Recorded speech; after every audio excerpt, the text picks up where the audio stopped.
विद्या भारती की online video class में आप सभी का स्वागत है। आज हम कक्षा 10 का एक नया पाठ जो एक इम्पोर्टेंट पाठ है और परीक्षा के दृष्टि से काफ़ी इम्पोर्टेंट है, जिसमें से 2-3 प्रश्न हर वर्ष पूछे जाते हैं। आंकिक प्रश्न भी पूछे जाते हैं, परिभाषाएं भी पूछी जाती है, आरेख, चित्र आरेख जो किरण आरेख है वो भी पूछे जाते हैं। तो एक इसे ये कह सकते हैं कि एक महत्वपूर्ण पाठ कह सकते हैं। तो कक्षा 10 विषय विज्ञान पाठ 9 प्रकाश आज हम पढ़ते हैं। आपको सबसे पहले ये पता होना चाहिए कि प्रकाश क्या है, लाइट क्या है। प्रकाश मतलब लाइट क्या है। तो आपको जब आपसे पूछा जाएगा तो आप कहेंगे कि सूर्य से जो मिलता है वो प्रकाश है, या जो लाइट जलाते हैं वो मिलता है वो प्रकाश है। लेकिन इसकी परिभाषा जब आपको पूछे कि प्रकाश, व्हाट इज लाइट, प्रकाश क्या है, तो क्या बोलोगे? तो इसको ध्यान में रखना। किताब में आपको शायद ये नहीं मिलेगी, आप उसको देख के नहीं लिख सकते, तो आपको ये देखना कि प्रकाश क्या है। कि प्रकाश एक ऊर्जा का रूप है। ऊर्जा के अनेक रूप है। प्रकाश ऊर्जा है, उष्मा ऊर्जा है, गतिज ऊर्जा है, स्थितिज ऊर्जा, मतलब ऊर्जा के अनेक रूप है। उसमें से एक ऊर्जा का रूप है, वो है प्रकाश, जो वस्तुओं को दृश्यमान बनाता है, जिसके कारण वस्तुएं दिखाई देती है। अब आप मान लीजिए कि ऐसे कमरे में चले जाओ जहां एकदम अंधेरा है, तो आप उस कमरे में कुछ भी देख नहीं सकते। क्यों नहीं देख सकते? क्योंकि वहां पर किस चीज का अभाव है, किस चीज की कमी है जिसके कारण आप देख नहीं सकते। वहां पे लाइट नहीं है, प्रकाश नहीं है। तो प्रकाश नहीं है तो वहां पे आप किसी भी चीज को उस कमरे में जो पूरी तरह अंधेरा है, वहां पे उस कमरे में आप कुछ भी देख नहीं सकते। क्यों? क्योंकि वहां पर प्रकाश नहीं है। और प्रकाश, जैसे आप उस कमरे में लाइट जलाओ, आपको उस कमरे में जितनी भी वस्तुएं रखी हुई है वो सारी विभिन्न रंगों की दिखाई देने लगती है। जो उसका रंग है वो भी दिखाई देने लगता है। तो सीधी सी बात है कि प्रकाश क्या है? एक ऊर्जा का रूप है जो वस्तुओं को दृश्यमान बनाता है, देखने योग्य बनाता है, जिसके कारण हमें वस्तुएं दिखाई देती है। और जहां प्रकाश नहीं होगा वहां वस्तु हमें दिखाई नहीं देगी। तो ये है प्रकाश की परिभाषा कि प्रकाश नहीं है तो कुछ नहीं है। रात्रि में हम लाइट को प्रकाश के रूप में उपयोग करते हैं। और सामान्यतः प्राकृतिक स्रोत की जब बात करते हैं कि प्रकाश का प्रमुख स्रोत कौन है, तो प्रकाश का, पृथ्वी पर प्रकाश का मुख्य स्रोत कौन है? सूर्य है। दिन में सूर्य से हमें विभिन्न वस्तुओं को देख पाते हैं। रात्रि में जब सूर्य अस्त हो जाता है तो उसके पश्चात हमें वस्तुओं को देखने के लिए घर में लाइट का उपयोग करते हैं। तो हम जो इस पृथ्वी पर जितनी भी लगभग ऊर्जाएं हैं, वो सारी, सब में ऊर्जाओं का रूप कौन है? सूर्य।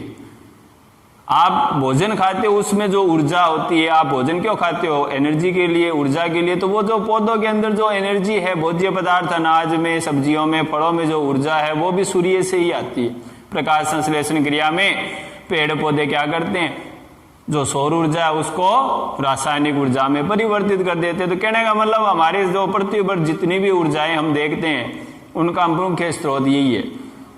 तो सूर्य है वो पृथ्वी पर प्रकाश का मुख्य स्रोत है। अब हम कहते हैं, बात करते हैं कि हमें वस्तुएं किस प्रकार दिखाई देती है, या विभिन्न रंगों की कैसे दिखाई देती है, कैसे दिखाई देती है। और कोई भी रंग है, जैसे लाल वस्तु तो हमें लाल दिखाई देती है, हरी है तो वो हरी दिखाई देती है। क्यों? तो वस्तु हमें क्यों दिखाई देती है और किस रंग की है, वो कैसे दिखाई देती है, तो इसके बारे में हम चर्चा करते हैं। देखो, समझना, लिखेंगे तो बहुत ज्यादा हो जाएगा, इसलिए मैं आपको समझाता हूं, आप किताब में पढ़ना, समझ में आ जाएगा।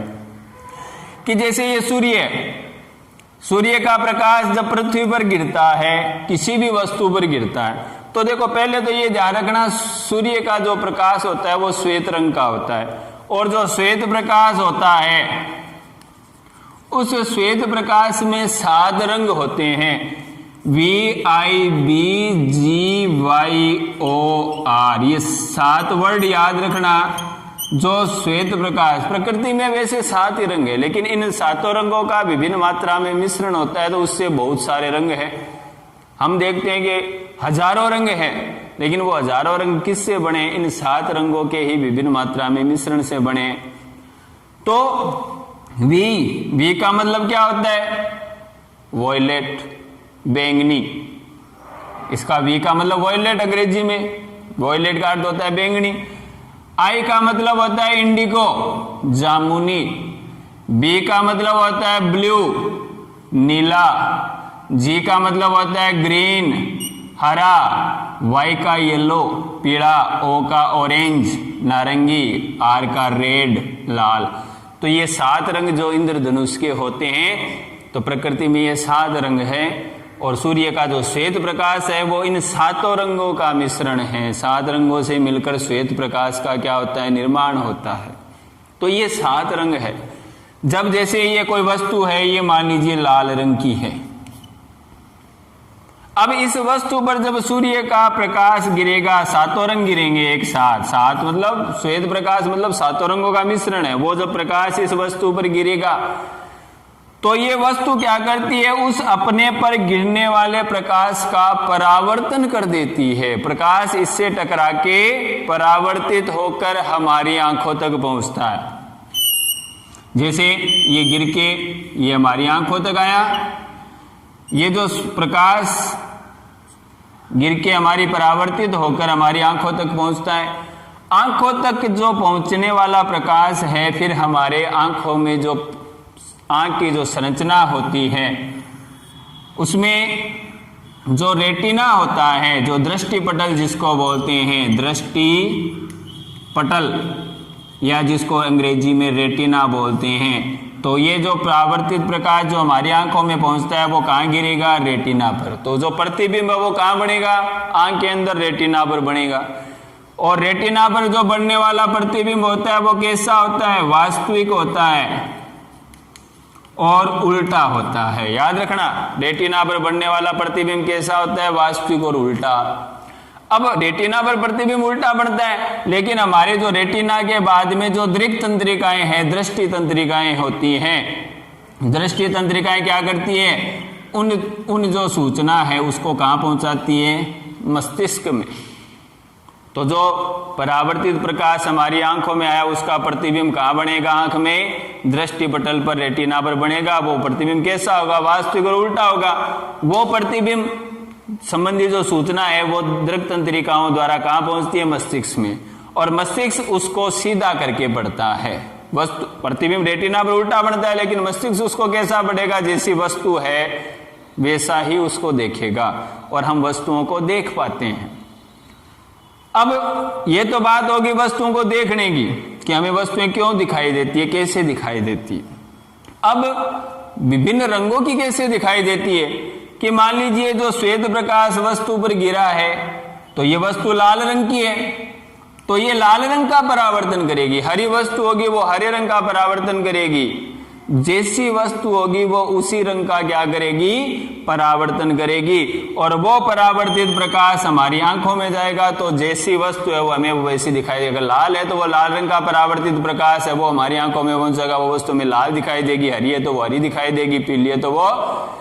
तो जो परावर्तित प्रकाश आंखों में पहुंचता है वस्तु हमें वैसे रंग की दिखाई देती है। बाकी रंगों को वो परावर्तन, जो वस्तु जैसी रंग की है वो उसी रंग का परावर्तन करती है। अब मान लीजिए कि ये तो हमने विभिन्न रंगों की बात की। अब मान लीजिए वस्तु सफेद कैसे दिखाई देती है? तो यदि वस्तु 7 रंगों का परावर्तन कर दे, सभी 7 रंग का परावर्तन, 7 रंग आपके तो 7 रंगों का परावर्तन हो गया, तो वो वस्तु 7 रंग मिलकर कौन सा रंग बनाते हैं? सफेद। तो वो वस्तु हमें कैसे दिखाई देगी? सफेद दिखाई देगी। 7 रंग परावर्तित होकर हमारी आंखों में पहुंचते हैं तो वस्तु सफेद दिखाई देगी। अब काली कैसे दिखाई देती है? अगर वस्तु सभी रंगों को अवशोषित कर ले, किसी भी रंग का परावर्तन न करे, तो वह वस्तु हमें कैसी दिखाई देगी? काली दिखाई देगी। तो वस्तुएं किस प्रकार दिखाई देती है, कौन से रंग की दिखाई देती है, इनके बारे में हमने पढ़ा। सब चीज ध्यान में होनी चाहिए। आपने जो चीज यहाँ पे बोल रहे हैं वो आपको लिखना भी है। बाकी हम जब क्लासें लगेगी तब पढ़ाएंगे, लेकिन अभी आपको इसको समझना है। वैसे समझ में आ गया होगा कि वस्तुएं कैसे दिखाई देती है, क्योंकि परावर्तित प्रकाश आंखों में पहुंचता है तो प्रतिबिंब रेटिना पर बनता है, रेटिना पर बनने वाला प्रतिबिंब वास्तविक उल्टा होता है और मस्तिष्क में तंत्रिकाओं के माध्यम से जब पहुंचते हैं तो वस्तुएं दिखाई देती है। और जिस रंग का परावर्तन होता है वैसे रंग की वस्तु दिखाई देती है। अगर सातों रंगों का परावर्तन हो जाए तो वस्तु सफेद, और सातों में से किसी भी रंग का परावर्तन नहीं हो, सारे रंग अवशोषित कर ले वस्तु, तो वो वस्तु कैसी दिखाई देगी? काली दिखाई देगी। तो ये तो हमने प्रकाश और वस्तु कैसे दिखाई देती है उसके बारे में पढ़ा। अब हम प्रकाश की प्रकृति के बारे में पढ़ते हैं कि प्रकाश है वो किस प्रकार से गति करता है। तो सबसे पहले हम प्रकृति में बात करते हैं कि प्रकाश हमें सरल रेखाओं में गमन होता हुआ प्रतीत होता है। हम यही मानते हैं कि प्रकाश है वो सीधी रेखा में चलता है। सरल मतलब सीधी रेखा में, कि प्रकाश है वो सीधी रेखा में चलता है। कैसे? कि वस्तु की छाया बनती है। जब किसी वस्तु पर प्रकाश गिरता है तो जितना प्रकाश वस्तु रोक लेगी उतनी उसकी दूसरी तरफ क्या बन जाएगी? वस्तु के पीछे की और उसकी छाया बन जाती है। तो वस्तु की छाया को देखते हुए हम ये मानते हैं कि प्रकाश हमें सरल रेखा में गमन करता हुआ प्रतीत होता है, क्योंकि उसके मार्ग में जब बाधा आएगी तो वो बाधा जितना प्रकाश रोकेगी उस वस्तु के पीछे विपरीत दिशा में उतनी उस वस्तु की क्या बन जाएगी? छाया बन जाती है। तो अगर हम छाया का उदाहरण लें तो हम ये मानते हैं कि प्रकाश वो सरल रेखा में गमन करता हुआ प्रतीत होता है। लेकिन ये तो जब बड़ी वस्तु की बात करते हैं, जब कोई बहुत छोटी वस्तु हो, जब छोटी वस्तु हो तब क्या करेंगे? छोटी वस्तु का मतलब जिसका तरंग दैर्ध्य कम होता है, जैसे ये कोई छोटी वस्तु है तो प्रकाश क्या होगा? इसके किनारों से मुड़ जाएगा। प्रकाश का कम तरंग दैर्ध्य की या छोटी वस्तुओं से टकरा के उसके किनारे से मुड़ने का प्रभाव विवर्तन कहलाता है। उसे बोलते हैं विवर्तन या ठीक है। तो जब प्रकाश बहुत छोटे अवरोध हो यानी कम तरंग दैर्ध्य से गुजरता है तो किनारों से मुड़ जाता है। किनारों से मुड़ना मतलब विवर्तन। तो विवर्तन को समझाने के लिए अध्यारोपण, अध्यारोपण मतलब ढक लेना, अध्यारोपण का मतलब ढक लेना। तो अध्यारोपण या विवर्तन की घटना को समझाने के लिए हम प्रकाश को क्या मानते हैं? हमने छाया को समझाने के लिए सरल रेखा माना। विवर्तन या अध्यारोपण जैसी घटना को समझाने के लिए प्रकाश को किस रूप में मानते हैं? तरंग के रूप में मानते हैं कि प्रकाश वो तरंग के रूप में गति करता है, तभी वो किनारों से क्या हो जाता है? मुड़ जाता है। तो ये पहली प्रकृति क्या होगी कि प्रकाश सरल रेखा में गमन करता है। दूसरी क्या होगी? प्रकाश तरंग के रूप में गति करता है। लेकिन कुछ चीजों को समझाने के लिए प्रकाश को कण के रूप में भी मानते हैं कि प्रकाश कणों के रूप में गति करता है। किस रूप में गति करता है? कणों के रूप में। किसको समझाने के लिए? प्रकाश के विद्युत प्रभाव को। प्रकाश में ऊर्जा होती है, विद्युत होती है, तो प्रकाश के विद्युत प्रभाव को समझाने के लिए और प्रकाश की द्रव्य, द्रव्य मतलब पदार्थ, यहाँ पे द्रव नहीं है, द्रव का मतलब होता है तरल और द्रव्य का मतलब होता है पदार्थ। तो मतलब पदार्थ के साथ किसी अन्य पदार्थ के साथ आपस में क्रिया को समझाने के लिए या विद्युत प्रभाव को समझाने के लिए प्रकाश को किस रूप में माना जाता है? कणों के रूप में। तो प्रकाश को अलग अलग वैज्ञानिकों की अलग अलग धारणा के अनुसार कोई प्रकाश को सरल रेखा के द्वारा समझाता है, कोई तरंग के रूप में मानता है, कोई कणों के रूप में मानता है। तो ये प्रकाश की तीन प्रकृतियां हमने पढ़ी। अब एक वैज्ञानिक है, परीक्षा में ये इंपॉर्टेंट प्रश्न है, प्रकाश की द्वैत सिद्धांत क्या है? ये किसने दिया था? तो प्रकाश का द्वैत सिद्धांत क्या है? वैज्ञानिक है जिसका नाम है डी ब्रोगली। डी ब्रोगली के अनुसार प्रकाश कण की तरह भी व्यवहार करता है और तरंग की, मतलब प्रकाश दोनों दो तरह से व्यवहार प्रदर्शित करता है एक साथ, कि प्रकाश तरंग की तरह व्यवहार भी करता है और कण की तरह व्यवहार भी करता है। तो इसे प्रकाश की द्वैत प्रकृति कहते हैं। तो ये प्रकाश की द्वैत प्रकृति सिद्धांत किसने दिया? डी ब्रोगली ने। उनके अनुसार, वैज्ञानिक डी ब्रोगली के अनुसार प्रकाश कण व तरंग दोनों प्रकार का व्यवहार करता है और इस दोनों प्रकार के व्यवहार को प्रदर्शित करने के लिए आजकल जो क्वांटम यांत्रिकी है, वर्तमान में जो प्रकाश को कण और तरंग दोनों की तरह मानते हैं, और जो क्वांटम यांत्रिकी जो भौतिकी की शाखा है उसमें तरंग पैकेट सिद्धांत के रूप में इसको माना जाता है। तो तो इसको तरंग पैकेट के द्वारा इसको समझा जाता है कि तरंगों के कणों के पैकेट, पैकेट मतलब फोटोन बोलते हैं, पैकेट को क्या बोलते हैं, फोटोन, तो फोटोन के रूप में गति करता है। अब हम पढ़ते हैं प्रकाश का परावर्तन किसे कहते हैं। हमने अभी परावर्तन शब्द पढ़ा, तो परावर्तन की परिभाषा क्या है, परावर्तन कितने प्रकार का होता है, परावर्तन के नियम क्या है। तो पहले हम परावर्तन और परावर्तन के प्रकार के बारे में पढ़ते हैं। तो हम अब प्रकाश का परावर्तन पढ़ते हैं कि परावर्तन किसे कहते हैं। तो परावर्तन किसे कहते हैं, जब प्रकाश की कोई किरण, जैसे ये कोई एक माध्यम है और यहाँ पर एक माध्यम है वायु, और ये कोई दूसरा माध्यम, कोई वस्तु रखी हुई, तो जब प्रकाश की कोई किरण एक माध्यम में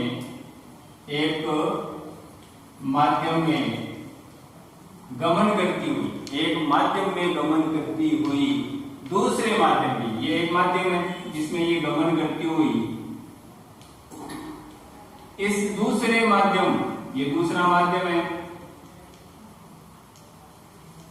ये प्रथम माध्यम है, ये दूसरा माध्यम, तो दूसरे माध्यम के पृष्ठ से टकराकर वापिस उसी माध्यम में, जिस माध्यम से गई थी उसी माध्यम में लौट आती है, उसे हम प्रकाश का क्या बोलते हैं, परावर्तन। तो ये जिस माध्यम से गई थी दूसरे माध्यम से टकरा के उसी माध्यम में वापस लौट जाती है, उसे क्या बोलते हैं, प्रकाश का परावर्तन। जैसे गेंद को आप दीवार पे मारो, वो दीवार से टकरा के आपकी तरफ वापस आती है, वैसे प्रकाश की किरणें किसी दूसरे अपारदर्शी माध्यम से टकरा के उसी दिशा में लौट जाती है। अगर यदि माध्यम पारदर्शी हो तो वो आर पार भी चली जाती है, क्योंकि वो अपवर्तन करती है, तो वो अपवर्तन आगे बढ़ेंगे। अभी हम क्या पढ़ रहे हैं, अपारदर्शी माध्यम पढ़ेंगे कि दूसरा माध्यम वो क्या होगा, अपारदर्शी। पारदर्शी में भी क्या होता है, परावर्तन होता है, लेकिन वो कम होता है। तो जब प्रकाश की कोई किरण एक माध्यम में गमन करती हुई दूसरे माध्यम के पृष्ठ से टकराकर उसी माध्यम में निश्चित दिशा में लौट जाती है, उसे हम परावर्तन कहते हैं। तो ये तो होगी परावर्तन की परिभाषा। परावर्तन दो प्रकार का होता है, एक नियमित परावर्तन होता है, एक मिश्रित परावर्तन होता है। नियमित परावर्तन किसे कहते हैं कि आपतित प्रकाश को, देखो किरण कभी एक किरण प्राप्त नहीं कर सकते, किरण हमेशा किरणों का समूह होता है जिसे हम किरण पुंज बोलते हैं, और कोई भी किरण पुंज में जितनी भी किरणें होती है वो एक दूसरे के क्या होती है, समांतर आपतित होती है। तो नियमित परावर्तन किसे कहते हैं कि आपतित प्रकाश पुंज को चिकने पृष्ठ, कोई सतह है वो एकदम क्या है, चिकनी है, चिकना पृष्ठ, जैसे अपने दर्पण होते हैं चेहरा देखने वाले, तो चिकने पृष्ठ द्वारा उसी माध्यम में, जैसे ये कोई प्रकाश किरण पुंज आपतित हो रहा है, ये सारी किरणें एक दूसरे के समांतर क्या हो रही है, आपतित हो रही है, और उसी माध्यम में विशिष्ट दिशा में परावर्तन चिकने पृष्ठ द्वारा उसी माध्यम में एक विशिष्ट दिशा में भेज देना। अब ये आपतन होने के बाद में वापस परावर्तित होके समांतर आई थी, वापस क्या जा रही है, एक ही निश्चित दिशा में एक दूसरे के समांतर परावर्तित हो रही है और एक निश्चित दिशा में जा रही है, तो इसे हम क्या बोलते हैं, नियमित परावर्तन कहते हैं। तो आपतित प्रकाश पुंज को चिकने पृष्ठ द्वारा उसी माध्यम में एक विशिष्ट दिशा में या एक निश्चित दिशा में भेज देना नियमित परावर्तन कहलाता है। तो ये सारी समांतर आई थी, वापस कैसे जाएगी, समांतर एक ही दिशा में सारी किरणें एक दूसरे के समांतर जाएगी, उसे हम बोलते हैं नियमित परावर्तन। आप गाड़ियों की जब दर्पण देखते हो, दर्पण को जब आप कहीं जैसे बाहर रख देते हैं या गाड़ियों में लगे हुए होते हैं, तो उनका जो प्रकाश है वो एक ही जगह पर हमें चमकीला दिखाई देता है। अगर आप जैसे ये दर्पण है, दर्पण पे प्रकाश सूर्य का गिरे, जैसे कोई दर्पण है गाड़ी में लगा हुआ, इस पर कोई सूर्य का प्रकाश आ रहा है तो वो एक निश्चित दिशा में चला जाता है, वहां अगर आप खड़े हो तो आपको वहां से वो दर्पण है वो काफी चमकीला प्रतीत दिखाई देता है। तो वो सूर्य का जो प्रतिबिंब होता है वो क्या होता है, सूर्य का प्रतिबिंब। अगर आप यहाँ से हटके यहाँ गए तो फिर वो आपको चमकीला भाग दिखाई नहीं देता है। तो ये तो हो गई नियमित परावर्तन की बात। अब हम विसरित, विसरित का मतलब होता है फैलना, विसरित का मतलब क्या होता है, फैलना। और जो विसरित परावर्तन होता है वो खुरदरे पृष्ठ पर होता है, जो नियमित परावर्तन होता है वो किस पे होता है, चिकने सतह पर। और जो विस्तृत परावर्तन होता है वो किस पे होता है, खुरदरे पृष्ठ पर। परिभाषा दोनों की सेम है, इसमें जहां चिकने लिखा है वहां आपको क्या लिखना है, खुरदरे, और इसमें जो विशिष्ट दिशा लिखा है वहां लिखना है भिन्न भिन्न दिशा में। बस दो ही परिवर्तन करने हैं, बाकी दोनों की परिभाषाएं क्या होती है, सेम, कि आपके प्रकाश पुंज को खुरदरे पृष्ठ द्वारा उसी माध्यम में, जैसे ये पृष्ठ है, ये ऊपर खापड़ है, तो ये जो किरणें वो आपकी तो समांतर है, लेकिन परावर्तन के बजाय जैसे ये किरण है वो इधर चली गई, ये किरण है वो इधर चली गई, ये किरण है वो इधर चली गई, तो परावर्तन के बजाय ये सारी किरणें वो विभिन्न दिशाओं में फैल जाती है, अलग अलग दिशाओं में चली जाती है, जिसे हम क्या बोलते हैं, विस्तृत परावर्तन। तो आपतित प्रकाश पुंज को खुरदरे पृष्ठ द्वारा उसी माध्यम में, जिस माध्यम से आती है उसी माध्यम में भिन्न भिन्न दिशा में भेज देना विस्तृत परावर्तन कहलाता है। तो विस्तृत परावर्तन के कारण ही हमें विभिन्न वस्तुएं हैं वो एक समान रूप से सभी दिशाओं से समान चमकीली प्रतीत होती है, लेकिन नियमित परावर्तन होता है तो वो हमें एक निश्चित दिशा से ही चमकीली दिखाई देती है। तो आज हमने पढ़ा प्रकाश की प्रकृति, वस्तुएं में कैसे दिखाई देती है, प्रकाश का परावर्तन किसे कहते हैं, परावर्तन के प्रकार, नियमित और विस्तृत परावर्तन। अगले वीडियो में हम परावर्तन के नियम पढ़ेंगे। तब तक के लिए आप इसका अध्ययन कीजिए। धन्यवाद। जय हिंद।